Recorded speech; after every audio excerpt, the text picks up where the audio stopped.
আপনাকে আমি শুধু 3টে উদাহরণ দিলাম। সন্দেশখালীতে একজন ছিল 2024 পয়লা জানুয়ারি বলেছিল তৎকালীন বিরোধী দলনেতা এলে তার হাত কেটে পায়ে, পা কেটে হাতে লাগাবে আর চামড়া ছাড়িয়ে মেদিনীপুরে পাঠিয়ে দেবে। ওর অবস্থা কি হয়েছে সবাই দেখেছে। একই টোন ছিল। আরেকটা জীবনতলার গুন্ডা ক্যানিং ভারত, ওর অবস্থাও কি হয়েছে দেখতে পাচ্ছে সবাই।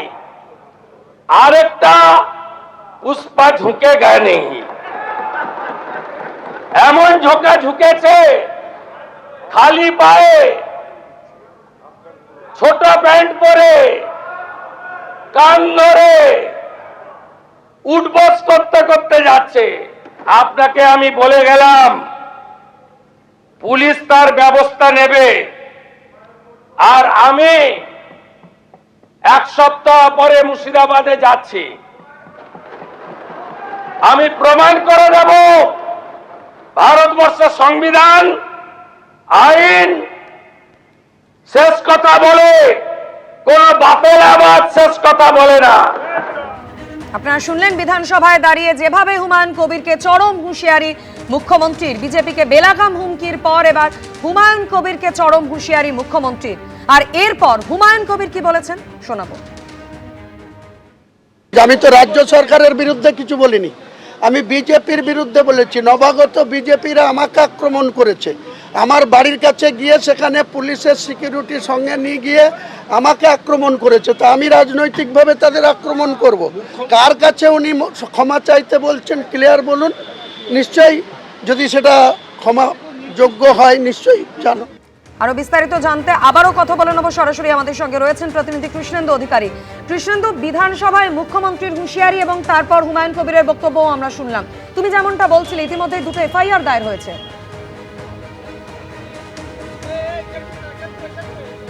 একদমই তাই, দুটো এফআইআর ইতিমধ্যে হুমায়ুন কবিরের বিরুদ্ধে দায়ের করেছে জেলা পুলিশ। মুখ্যমন্ত্রী আজকে বিধানসভার অধিবেশন কক্ষেই জানিয়েছেন যে এনাফ ইজ এনাফ এবং এই সবক শেখানোর, অর্থাৎ হুমায়ুন কবিরকে সবক শেখানোর সময় হয়েছে। তুমি জানো যে যখন পশ্চিমবঙ্গের 2026 সালে বিধানসভা নির্বাচনের আগে এই হুমায়ুন কবিরের বিরুদ্ধে তৃণমূলের তরফে অভিযোগ ছিল যে বিজেপির সঙ্গে তিনি সখ্য রেখে চলছেন। তাৎপর্যপূর্ণভাবে সেই ভোটে রেজাল্ট বেরোনোর পর সেই হুমায়ুন কবির এবং রাজ্যের শাসক দল বিজেপির বিরুদ্ধে একদম দ্বৈরথ প্রকাশ্যে চলে এলো। রাজ্যের স্বয়ং মুখ্যমন্ত্রী হুমায়ুন কবিরকে কার্যত এক হাত দিলেন। আমরা নৌশাদ সিদ্দিকে দেখছি আসছেন। নৌশাদ দা, হুমায়ুন কবিরের বক্তব্য নিয়ে কি বলবেন? আজকে হুমায়ুন কবিরের বক্তব্য আজকে কি দিয়েছে আমি বলতে পারবো না, কি বোঝেন। দেখুন, একজন মুখ্যমন্ত্রী হিসাবে তিনি যে ভাষায় কথা বলেছেন যে জিরো টলারেন্স বা এই ধরনের আপত্তিকর অফেন্সিভ বক্তব্যকে তিনি সমর্থন করেন না, সেটা যেন প্রত্যেকের ক্ষেত্রেই হয়। কারণ মুখ্যমন্ত্রীর বক্তব্য সমর্থন করেন। আমি কি বললাম, প্রত্যেকের ক্ষেত্রে যদি হয় তাহলে অবশ্যই সমর্থন না করে যেতে পারি না। কোনো জায়গায় গিয়ে বলছে এখানে হালাল মাংস বিক্রি করতে দেব না, তার ক্ষেত্রেও যেন আমার রাজ্যের মুখ্যমন্ত্রী মহাশয়ের একই পদক্ষেপ যদি নেন তাহলে নিশ্চিতভাবে এই বক্তব্যকে আমরা স্বাগত জানাবো। তবে একটা কথা, হুমায়ুন কবির সাহেব যে বলছেন এত মুসলমানকে নিয়ে নামবো এ করবো, এটা তিনি মুসলমানদের যেটা জড়াচ্ছে এর সাথে এর আমি বিরোধিতা করছি। আর এই অফেন্সিভ বক্তব্য আমি কোনোদিন দিইনি। আর কেউ যদি অফেন্সিভ বক্তব্য দেয় সে যোগী আদিত্যনাথ হতে পারে, আর যে কেউ হতে পারে, বা হুমায়ুন সাহেব হতে পারে। আমি সেই বক্তব্যের সাথে সহমত নয়। নৌশাদ সিদ্দিকী প্রকাশ্যে জানালেন যে হুমায়ুন কবিরের যে বক্তব্য তিনি তাকে সমর্থন করেন না, আর মুখ্যমন্ত্রী যে বক্তব্য রেখেছেন তাতে তিনি সমর্থন করেন, কিন্তু কন্ডিশন যে মুখ্যমন্ত্রী যেন সার্বিক ক্ষেত্রে সমস্ত ক্ষেত্রে যেন এই একই ধারা মেনটেন করেন। কিন্তু আজকে যেটা তাৎপর্যপূর্ণ ভাবে দেখা যাচ্ছে, মুখ্যমন্ত্রীর যে বক্তব্য অধিবেশন কক্ষের ভেতরে, তাতে বেকায়দায় পড়তে চলেছেন হুমায়ুন কবির।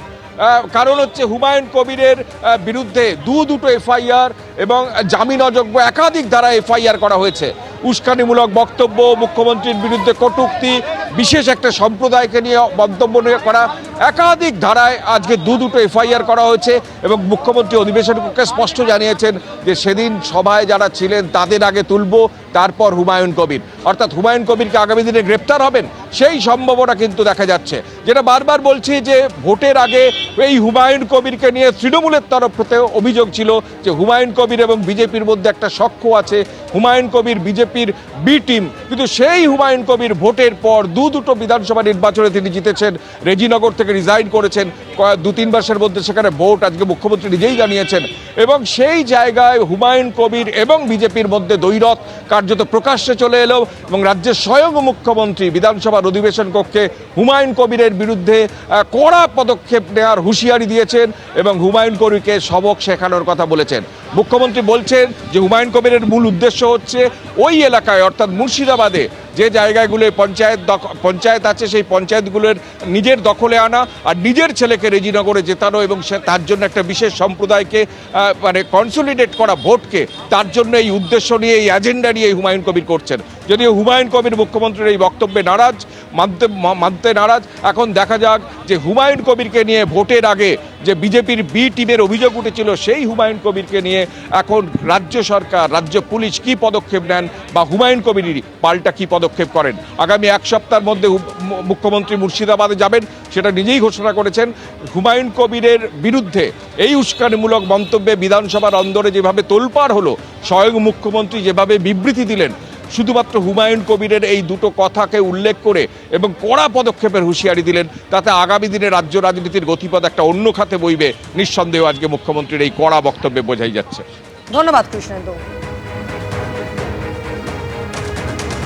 বিজেপিকে বেলাগাম হুমকির পর হুমায়ুন কবিরকে চরম হুঁশিয়ারি, কড়া পদক্ষেপের হুঁশিয়ারি আজ দিয়েছেন মুখ্যমন্ত্রী শুভেন্দু অধিকারী। মাননীয় হুমায়ুন কবির যে বক্তব্য রেখেছেন, দুটো এফআইআর স্টার্ট করেছি। Rejinagar PS case number 219 226, incident number 2তেও আমরা শক্তিপুর পিএসএ 176/226 আরেকটা কেস ইস্যু করেছি। আপনি কান খুলে শুনে রাখুন, আপনাকে এইভাবে ধমক হুমকি, বেপরোয়া, লাগাম ছাড়া কথা বলতে দেব না, দেব না, দেব না। এই ধরনের কথা প্রত্যাহার করার এবং ভবিষ্যতে এই ধরনের কথা বলার আগে 25 বার ভাবার হুঁশিয়ারি দিয়ে আমি সবাকে আশ্বস্ত করছি। আপনারা ভাবছেন কেস হয়েছে, অ্যাকশন কবে হবে? যারা ওকে ডেকেছিল এই সভাতে তাদেরকে আগে তুলব, তারপরে আপনার কাছে যাব। যা করার করব, আমি আশ্বস্ত করছি আপনাদের। আপনি ধরে রাখুন, এটা ওর শেষ বক্তব্য, ধরে রাখতে পারেন। এ সরকার আইনের শাসন প্রতিষ্ঠা করবে, গুন্ডাদের শাসন সমাপ্ত করবে, নিশ্চিন্ত থাকুন। হুমায়ুন কবিরের একাধিক বক্তব্যের প্রেক্ষিতে আজ চরম হুঁশিয়ারি দিলেন মুখ্যমন্ত্রী বিধানসভায় দাঁড়িয়ে। হুমায়ুন কবির ঠিক কি মন্তব্য করেছিলেন রাখবো আপনাদের সামনে।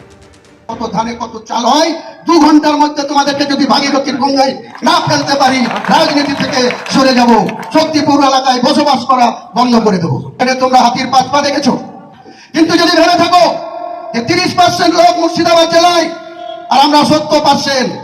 এবিপি আনন্দ, এগিয়ে থাকে, এগিয়ে রাখে।